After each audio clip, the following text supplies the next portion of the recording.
Ketika berjoging di taman pada waktu senja, seorang lelaki tiba-tiba terdengar jeritan suara meminta tolong. Suara jeritan meminta tolong itu datangnya dari dalam sebuah rumah. Lelaki itu kemudiannya bergegas menuju ke rumah tersebut untuk melihat apa yang berlaku. Lelaki itu mendapati pintu rumah berkenaan tidak berkunci, lalu dia pun masuk ke dalam rumah tersebut. Setelah masuk ke dalam rumah berkenaan, alangkah terkejutnya lelaki itu apabila melihat seseorang sedang terbaring di atas lantai dengan berlumuran darah. Lelaki itu kemudian naik ke tingkat atas rumah untuk memeriksa jikalau ada lagi mangsa yang lain. Setibanya di tingkat atas rumah, lelaki itu mendapati terdapat seorang lagi mangsa yang terbaring dengan berlumuran darah. Tiba-tiba, lelaki itu terdengar ada orang menendang pintu di tingkat bawah rumah.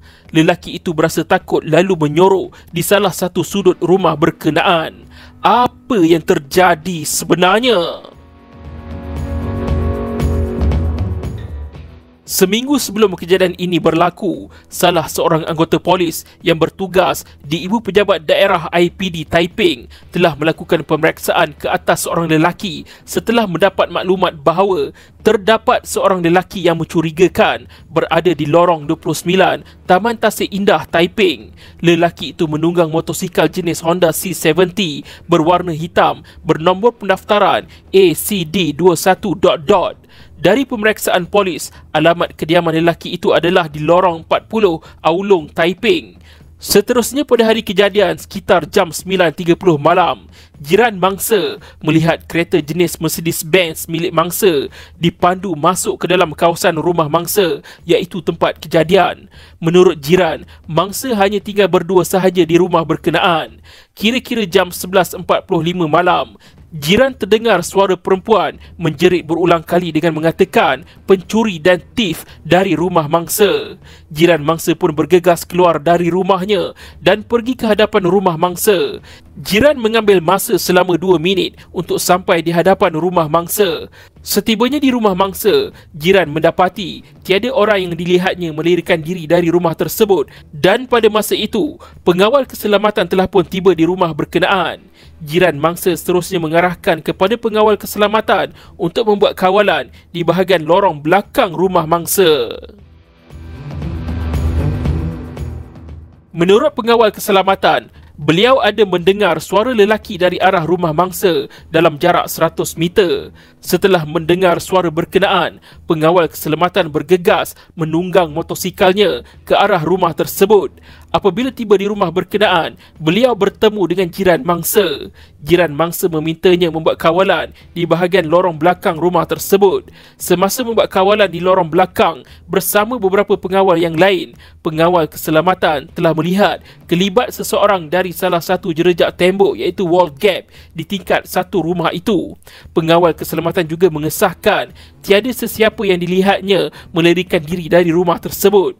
Kira-kira jam 12.40 malam, ASP Hilmi bersama dengan anggota serbuan yang lain kemudian tiba di tempat kejadian.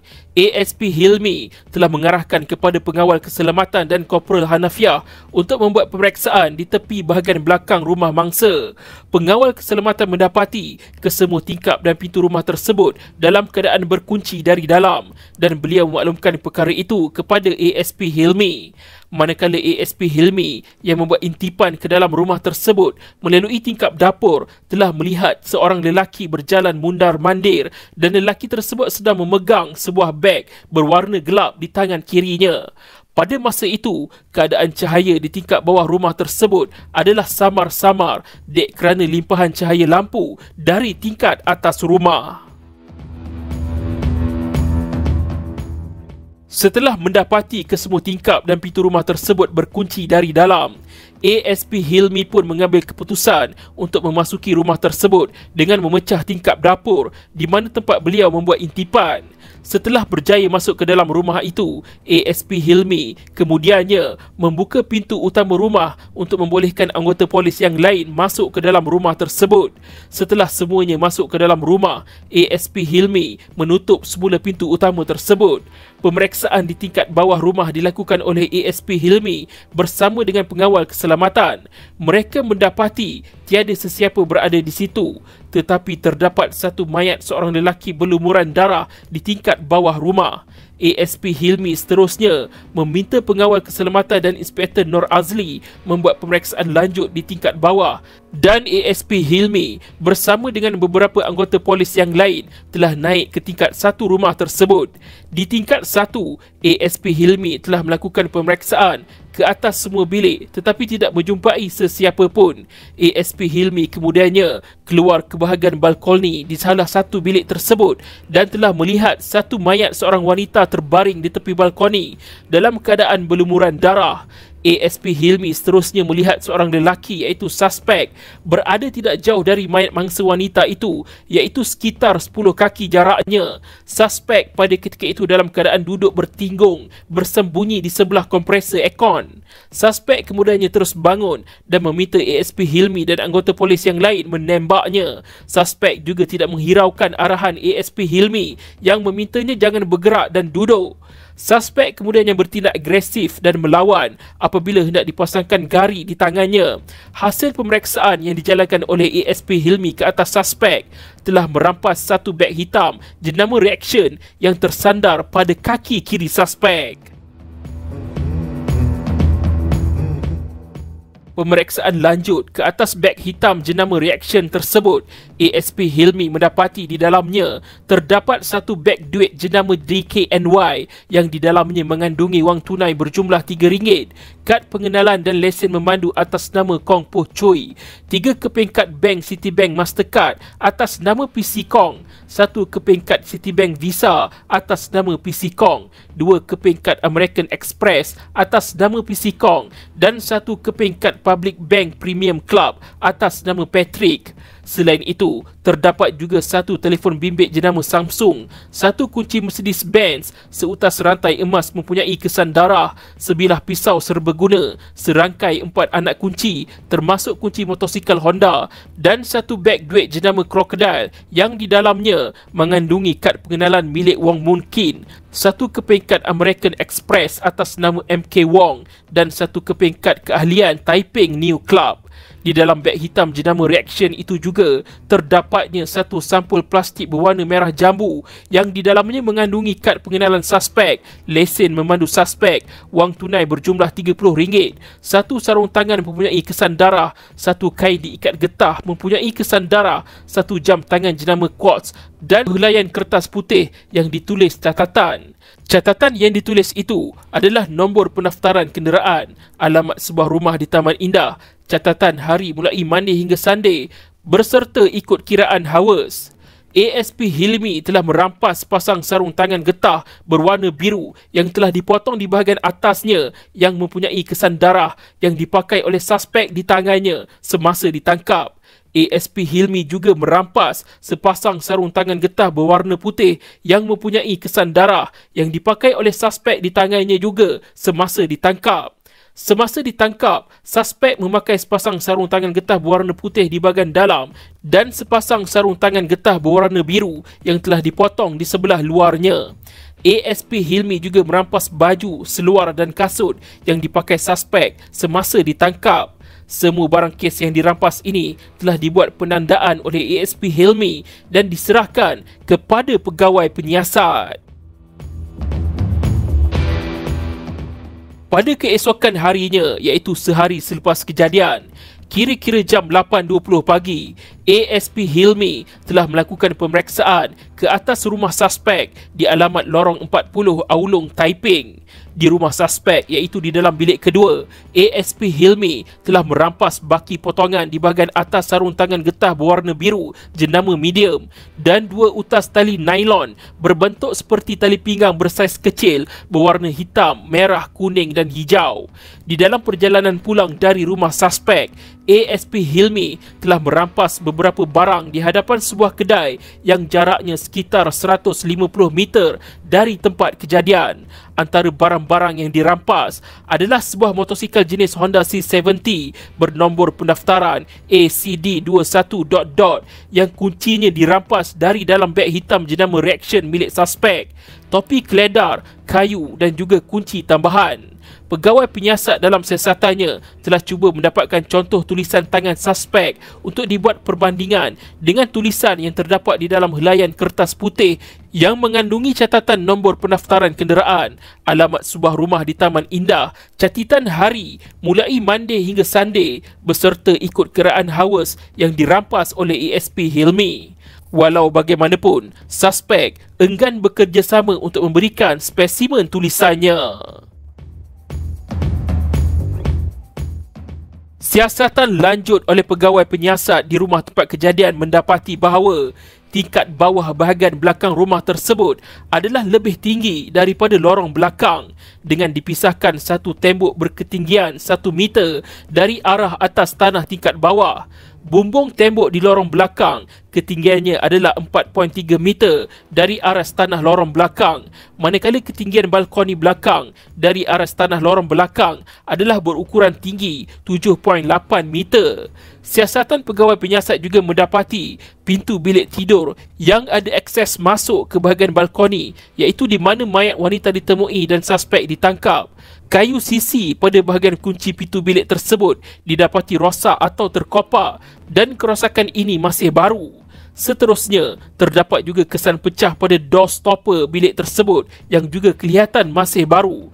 Menurut pegawai penyiasat, kerosakan ini adalah konsisten dengan pintu bilik ditendang dengan kuat yang menyebabkan door stopper itu pecah dan kayu di bahagian kuncinya terkopak. Pegawai penyiasat juga telah mencuba kunci kereta jenis Mercedes-Benz yang dirampas oleh ASP Hilmi di dalam beg jenama Reaction dan mendapati bahawa kunci kereta itu boleh menghidupkan enjin kereta Mercedes-Benz bernombor pendaftaran WEL94... kepunyaan mangsa wanita. Suspek kemudiannya dihadapkan ke mahkamah untuk dibicarakan. Suspek yang bernama Lai Weng Kiat telah dituduh dengan 2 pertuduhan membunuh dalam kes ini. Bagi pertuduhan pertama, Lai Weng Kiat dituduh telah melakukan satu pembunuhan dengan menyebabkan kematian ke atas seorang lelaki bernama Wong Mun Kin, 57 tahun, di dalam sebuah rumah kediaman di Jalan Ai, Taman Tasik Indah, Kamunting, dalam daerah Larut Matang, Selama, dalam negeri Perak, kira-kira jam 9.30 malam pada 5 Julai 2005 hingga kira-kira jam 12.40 pagi pada 6 Julai 2005. Bagi pertuduhan kedua, Lai Weng Kiat dituduh telah melakukan satu pembunuhan dengan menyebabkan kematian ke atas seorang wanita bernama Kong Poh Choi, 46 tahun, di tempat yang sama pada tarikh dan masa yang sama. Lai Weng Kiat didakwa di bawah Seksyen 302 Kanun Keseksaan bagi kedua-dua pertuduhan tersebut yang memperuntukkan hukuman gantung sampai mati jika disabitkan kesalahan. Ketika perbicaraan di mahkamah, percakapan bapa tertuduh yang dirakam di bawah Seksyen 11 Kanun Prosedur Jenayah pada 11 Julai 2005 telah dikemukakan melalui pegawai penyiasat di bawah Seksyen 32(1)(I) Akta Keterangan kerana bapa tertuduh telah meninggal dunia pada 2 November 2011. Menurut pegawai penyiasat, hasil siasatan tidak menjumpai cap jari individu lain di rumah tempat kejadian selain cap jari kedua mangsa dan tertuduh sahaja. Mahkamah kemudian memanggil pakar perunding forensik Hospital Pulau Pinang iaitu Dr. Bhupinder Singh untuk memberikan keterangan mengenai laporan bedah siasat ke atas kedua-dua mayat mangsa. Menurut Dr. Bhupinder, punca kematian Wong Mun Kin iaitu mangsa lelaki adalah asfiksia akibat tekanan pada leher yang disebabkan oleh kecederaan pada leher. Dr. Bhupinder turut menyatakan bahawa terdapat pertahanan diri dari mangsa lelaki dan ini mungkin disebabkan oleh tekanan tumpul yang dikenakan ke atas kawasan tersebut menggunakan objek tumpul seperti penggunaan tangan atau kain yang dililit di sekeliling leher mangsa, dan tekanan yang dikenakan ke atas leher mangsa itu telah mengakibatkan patah sudut kanan kontilago thyroid yang menyebabkan kematian serta-merta kepada mangsa, seperti dalam kes kematian yang boleh berlaku dalam beberapa minit. Manakala punca kematian bagi Koh Pung Chui iaitu mangsa wanita, Dr. Bhupinder menyatakan antaranya adalah kecederaan di bahagian hadapan leher sebanyak 21 kesan luka tikaman meliputi kawasan 10 cm x 8.5 cm menembusi leher. kesan luka saiz terbesar berukuran 1.9 kali 0.5 cm, manakala saiz terkecil berukuran 0.6 kali 0.5 cm disebabkan oleh kecederaan akibat objek atau alat tajam, contohnya seperti pisau tangan, pembuka surat dan lain-lain. Kecederaan luka ke-9 dan ke-11 itu sendiri dalam sifat biasa boleh menyebabkan kematian. Mahkamah kemudiannya memanggil ahli kimia untuk memberikan keterangan. Ahli kimia telah menjalankan ujian DNA profiling ke atas barang kes yang dirampas dan menyediakan laporan DNA yang menyatakan seperti berikut. Yang pertama, sarung tangan berwarna biru yang dipakai oleh tertuduh mengandungi DNA mangsa lelaki, dan satu lagi sarung tangan mengandungi DNA yang bercampur, iaitu kedua-dua mangsa. Yang kedua, kasut yang dipakai tertuduh mengandungi DNA profiling mangsa lelaki, manakala sebelah lagi kasut yang dipakai oleh tertuduh mengandungi profil DNA yang bercampur, iaitu kedua-dua mangsa dan tertuduh sendiri. Dan akhir sekali, pisau yang dirampas dari beg hitam milik tertuduh yang telah ditunjukkan kepada Dr. Bofinder mengandungi profil DNA mangsa lelaki di bahagian mata pisau tersebut, manakala di bahagian pemegang pisau itu mengandungi profil DNA bercampur, iaitu mangsa wanita sebagai penyumbang utama, manakala mangsa lelaki dan tertuduh sebagai penyumbang lain. Menurut ahli kimia, DNA yang wujud pada pisau itu tidak hanya berpunca daripada darah, tetapi boleh juga wujud di bawah darah yang terdapat pada pisau tersebut. Untuk makluman, kes ini telah didengar di hadapan hakim bicara terdahulu dengan seramai 17 orang saksi pendakwaan memberikan keterangan.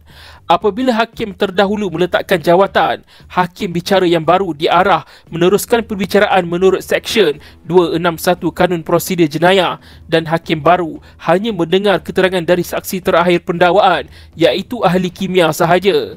Berdasarkan alasan tersebut, peguam bela tertuduh telah memohon supaya kes ini de novo, iaitu dibicarakan semula dari awal.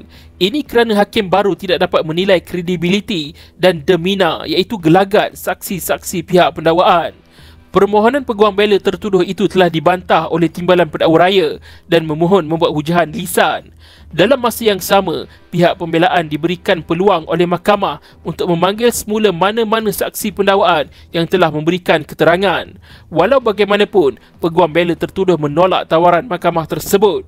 Setelah mendengar hujahan lisan dari kedua-dua belah pihak, hakim baru memutuskan menolak bantahan awal peguam bela tertuduh dan meneruskan pembicaraan kes ini. Ini kerana dalam kes ini tidak terdapat sebarang catatan di bawah Seksyen 271 Kanun Prosedur Jenayah yang dibuat oleh hakim terdahulu berhubung dengan demina saksi-saksi yang memberikan keterangan. Justru itu, satu kesimpulan yang adil dan munasabah dapat dibuat bahawa persoalan demina saksi-saksi pendakwaan bukanlah menjadi faktor penting untuk menilai kredibiliti saksi-saksi dalam perbicaraan kes ini. Dalam kes ini, pihak pendakwaan bergantung kepada keterangan ikut keadaan untuk membuktikan kesnya. Saksi-saksi utama terdiri daripada pegawai polis seperti ASP Hilmi dan pegawai penyiasat, dan juga pengawal keselamatan yang tidak mempunyai sebarang kepentingan di dalam kes ini. Tiada soalan-soalan berhubung yang mencabar kredibiliti saksi-saksi tersebut. Oleh itu, persoalan demina langsung tidak berbangkit dan tidak menjadi isu serta tidak mempengaruhi ke atas keputusan kes. Mahkamah Tinggi berpuas hati bahawa pihak pendakwaan telah membuktikan bahawa kecederaan kedua-dua mangsa menjadi sebab langsung kematian mereka dan tiada penyakit lain yang menyumbang kepada kematian tersebut. Keterangan Dr. Bofinder yang tidak dicabar menunjukkan bahawa tiada pemutusan rantaian atau intervention dari faktor lain yang menyumbang kepada kematian kedua-dua mangsa.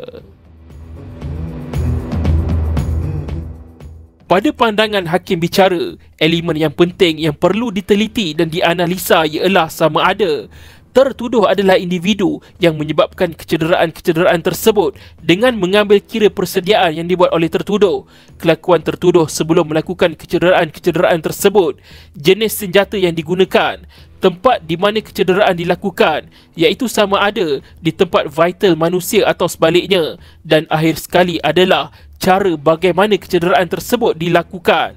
Dalam kes ini, pihak pendakwaan bergantung kepada keterangan ikut keadaan, di mana tiada keterangan secara terus berhubung siapakah yang melakukan pembunuhan ke atas kedua-dua mangsa, dan juga tiada saksi mata yang melihat siapakah yang menyebabkan kematian kepada kedua-dua mangsa tersebut. Justru itu, beban yang ditanggung oleh pihak pendakwaan adalah berat, di mana pihak pendakwaan perlu menunjukkan bahawa apabila cebisan-cebisan keterangan yang ada dikumpulkan, maka hanya satu kesimpulan yang dapat dibuat, iaitu menunjukkan tertuduh adalah individu yang melakukan pembunuhan kepada kedua-dua mangsa itu. Walaupun motif pada umumnya bukanlah menjadi satu kesalahan jenayah dan bukanlah elemen yang wajib dibuktikan, tetapi jika dapat dibuktikan, maka ianya boleh dijadikan keterangan sokongan kepada kes pendakwaan.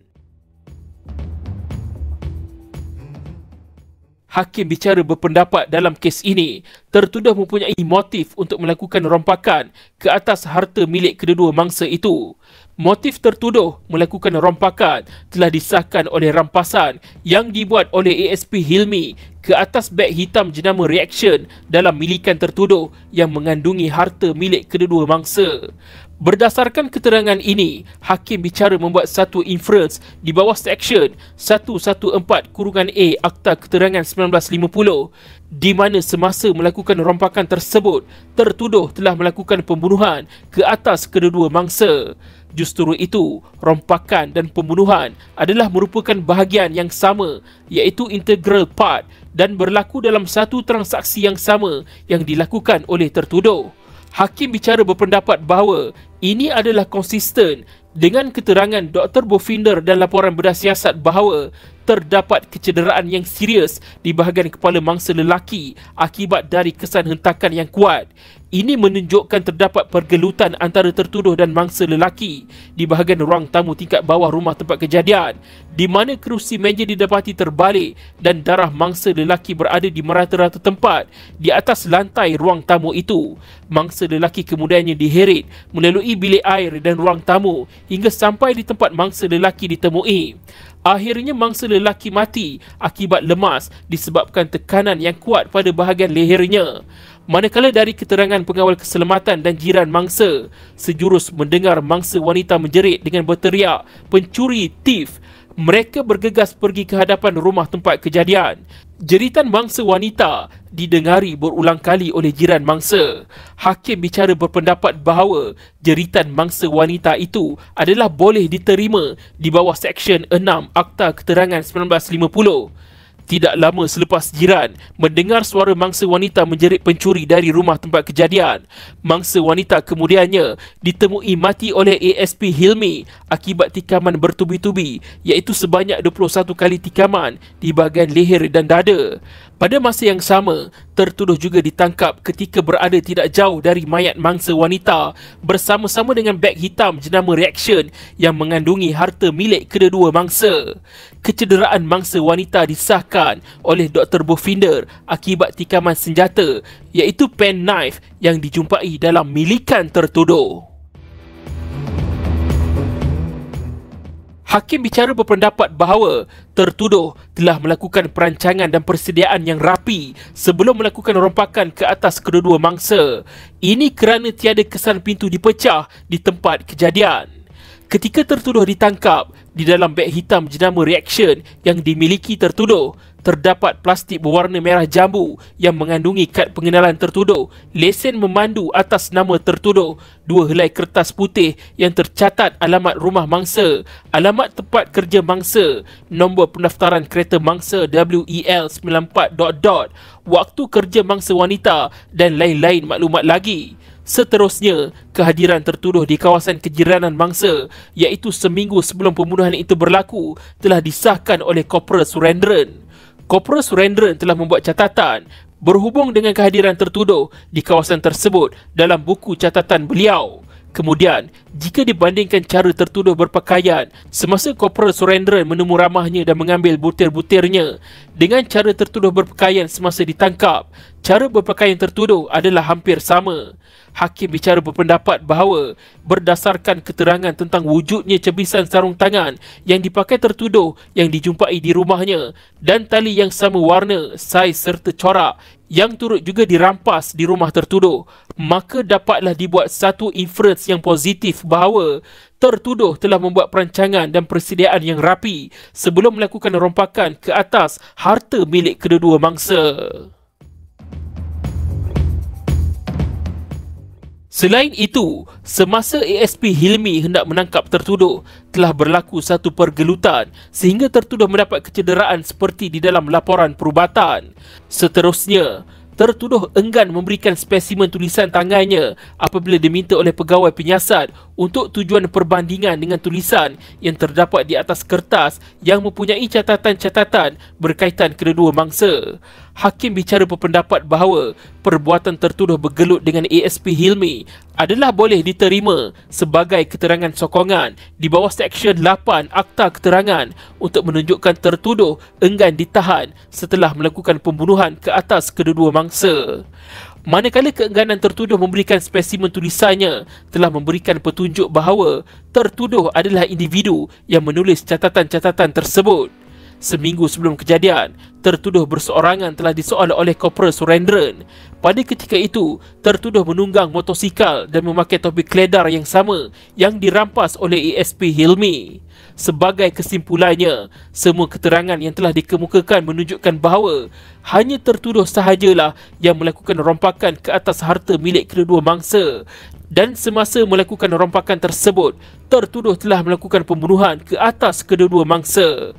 Justeru itu, hakim bicara berpuas hati di atas penilaian yang maksima bahawa pihak pendakwaan telah berjaya membuktikan satu kes prima facie terhadap dua pertuduhan di bawah Seksyen 302 Kanun Keseksaan yang dihadapkan kepada tertuduh dan tertuduh kemudiannya dipanggil untuk membela diri. Dalam pembelaannya, tertuduh memilih memberi keterangan secara bersumpah. Menurut tertuduh, pada 5 Julai 2005, iaitu ketika sedang berjoging di Taman Lakeview, tertuduh terdengar bunyi jeritan meminta tolong. Pada masa itu, hari sudah pun gelap, tetapi tertuduh tidak tahu jam menunjukkan pukul berapa pada masa itu. Tertuduh kemudian terus ke tempat arah jeritan yang didengarinya untuk melihat apa yang berlaku. Sebelum sampai ke tempat itu, tertuduh ada melihat seseorang telah lari keluar dari rumah tempat kejadian. Tertuduh mendapati pintu rumah itu tidak berkunci. Lalu dia pun masuk ke dalam rumah tersebut. Setelah melangkah masuk ke dalam rumah berkenaan, tertuduh dapat melihat seseorang dalam keadaan terbaring di atas lantai dengan berlumuran darah. Tertuduh pun memeriksa sama ada terdapat lagi orang lain di dalam rumah itu. Oleh kerana takut ada orang di dalam rumah dan juga di luar rumah, tertuduh pun mengunci pintu rumah itu dari dalam. Selepas mengunci pintu rumah, tertuduh pergi memeriksa mangsa yang terbaring berlumuran darah tadi sama ada masih bernyawa ataupun tidak. Kemudian, tertuduh mengatakan dia naik ke tingkat atas rumah untuk memeriksa sama ada terdapat orang lain lagi di dalam rumah itu ataupun tidak. Setibanya di tingkat atas, tertuduh melihat kesemua pintu bilik di tingkat atas dalam keadaan terbuka, kecuali hanya satu sahaja pintu bilik dalam keadaan tertutup. Tertuduh cuba membuka pintu bilik yang tertutup itu tetapi gagal. Tertuduh cuba juga untuk membuka pintu bilik tersebut kerana dia ada melihat seorang lelaki di balkoni bilik itu. Tertuduh tiada cara lain untuk membuka pintu bilik tersebut melainkan menendang pintu bilik itu dan pergi ke balkoni. Tertuduh kemudiannya dapat melihat ada seorang lagi mangsa dalam keadaan terbaring di situ dengan berlumuran darah. Ketika bergerak ke tepi balkoni, tertuduh dapat melihat ada seseorang sedang melompat ke bawah melalui tiang lampu. Kemudian, tertuduh pergi kepada mangsa yang terbaring tersebut untuk memeriksa sama ada mangsa itu masih lagi bernyawa ataupun tidak. Pada ketika itu, Tertuduh terdengar bunyi ada orang menendang pintu di tingkat bawah rumah. Tertuduh rasa takut hendak turun ke tingkat bawah kerana dia bimbang akan dicederakan oleh mereka. Menurut tertuduh, beberapa orang menyerbu naik ke tingkat atas rumah berkenaan dan menyuruhnya menyerah diri. Pada masa yang sama, tertuduh melihat seseorang sedang memegang sepucuk pistol dan menghala ke arahnya. Tertuduh memberikan isyarat dengan menggunakan jarinya menunjuk ke belakang dan menyuruh orang yang memegang pistol itu menembak ke belakang sebagai memberi amaran kepada orang yang dilihatnya tadi yang telah mendirikan diri ke belakang rumah itu. Tetapi mereka semua datang meluru ke arah tertuduh dan kemudian menekannya dan menggarinya. Selepas tangan tertuduh digari, mereka mengambil sehelai tuala menutup kepala tertuduh. Mereka ada memeriksa badan tertuduh dan mengambil sesuatu dari dalam poket seluar tertuduh, tetapi tertuduh tidak tahu apa yang diambil oleh mereka. Menurut tertuduh, di dalam poket seluarnya terdapat satu plastik yang berisi kad pengenalan, lesen memandu, wang tunai dan satu kunci motosikal kepunyaannya. Tertuduh turut mengatakan bahawa dia menafikan pada bila-bila masa ada menyuruh polis menembaknya. Setelah membuat analisa ke atas keterangan pembelaan tertuduh, hakim bicara merumuskan bahawa pembelaan tertuduh hanyalah berbentuk penafian semata-mata terhadap penglibatannya dalam pembunuhan ke atas kedua-dua mangsa. Hakim bicara berpendapat bahawa keterangan pengawal keselamatan dan jiran mangsa yang merupakan saksi pertama tiba di rumah tempat kejadian sebaik sahaja mendengar jeritan mangsa wanita bukanlah satu keterangan yang direka-reka atau kebetulan. Sebaliknya, keterangan mereka secara total telah membentuk dan mengukuhkan kredibiliti keterangan mereka berkenaan apa yang mereka lihat. Justru itu adalah diputuskan bahawa pengawal keselamatan dan jiran mangsa merupakan saksi-saksi yang boleh dipercayai. Keterangan pengawal keselamatan dan jiran mangsa juga telah disokong oleh hasil siasatan pegawai penyiasat di mana tidak menjumpai cap jari individu lain di rumah tempat kejadian selain cap jari kedua-dua mangsa dan tertuduh sahaja. Oleh itu, hakim bicara membuat satu penemuan fakta bahawa hanya tertuduh sahaja berada di dalam rumah tempat kejadian semasa mangsa wanita menjerit. Seterusnya, tertuduh telah gagal menjelaskan kondak menurut Seksyen 9 Akta Keterangan 1950 berkaitan tindakannya yang enggan ditahan polis dan bergelut dengan ASP Hilmi dan anggota-anggota serbuan sehingga menyebabkan tertuduh mendapat kecederaan seperti di laporan perubatan. Tertuduh juga gagal menjelaskan berkaitan keengganannya untuk memberikan spesimen tulisannya kepada pegawai penyiasat bagi tujuan perbandingan dengan tulisan yang terdapat di atas kertas yang mempunyai catatan-catatan berkaitan kedua-dua mangsa. Hakim bicara berpendapat bahawa kegagalan menjelaskan kondak tersebut telah menghapuskan anggapan ketidakbersalahan tertuduh. Berdasarkan semua keterangan ikut keadaan yang terdapat dalam kes ini, adalah munasabah diputuskan bahawa tertuduh adalah individu yang bertanggungjawab melakukan pembunuhan tersebut. Oleh itu, di akhir kes pembelaan adalah menjadi penemuan spesifik mahkamah bahawa pihak pendakwaan telah berjaya membuktikan kesnya tanpa keraguan yang munasabah terhadap tertuduh. Pada Februari 2013, iaitu selaras dengan Seksyen 182-A-1 Kanun Prosedur Jenayah, mahkamah mendapati bahawa tertuduh bersalah dan disabitkan dengan kedua-dua pertuduhan tersebut. Ini bermaksud tertuduh dikenakan hukuman gantung sampai mati bagi setiap satu pertuduhan yang disebutkan. Penghakiman penuh boleh dirujuk dalam kes pendakwa raya lawan Lai Weng Kiat 2016 7 MLJ 195 Mahkamah Tinggi Taiping. Nombor perbicaraan jenayah PCT 4509 tahun 2005.